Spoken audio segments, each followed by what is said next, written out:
So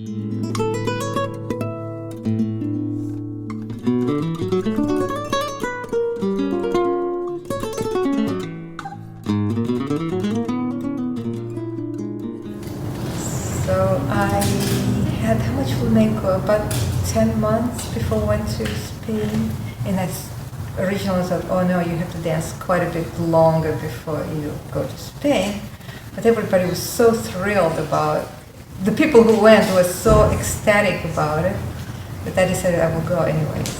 Going with the group everything was choreographed for us.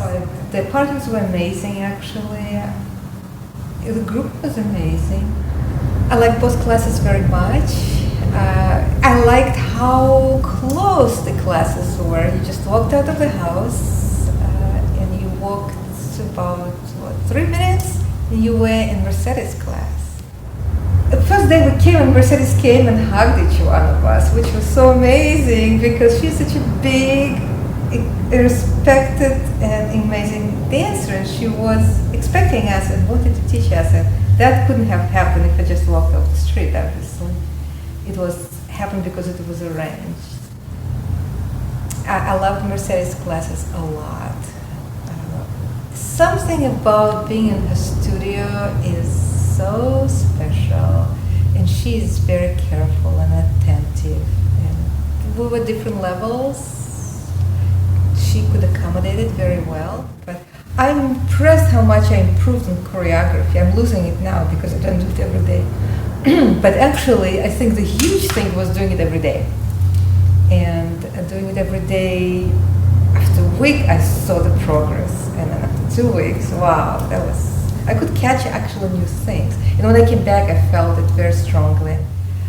And from Mercedes class was another 3 or 4 minutes, and you were at Annie's class at bulerias. And that in itself is very special. So I realized how scary it would be to come alone to that class. And I've seen people doing it alone.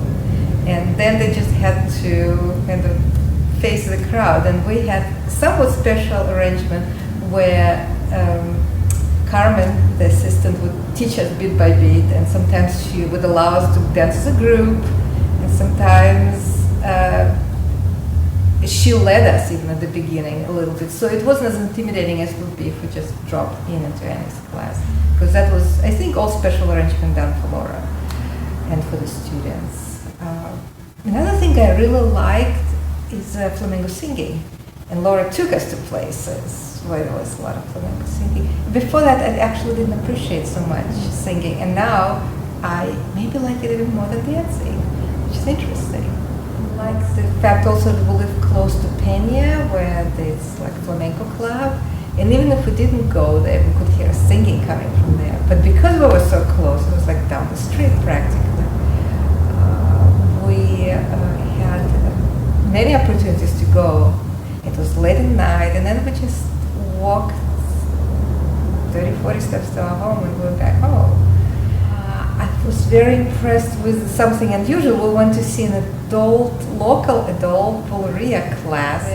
And just generally, it was such an incredible, I think it was one of the big insights for me to see how you can dance bulerias at any age. There were some young people, there were quite old people, there were large people, there were small people. It was just their dance. And I suppose I did it for many years and I still kept doing it. So that brought bulerias more close to my heart.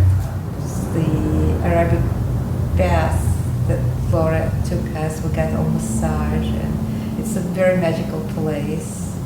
It's dark and it's quiet and water is dripping and there's hot, warm and cold, large pools, and you can just alternate between them. And they all allow a certain amount of people, so it's never too crowded bath, and that was very magical. Definitely recommend this trip to pretty much anybody, because it was my first time in Spain, and I wanted to go there for over 30 years. Finally, I made it with Laura. It is good in many ways.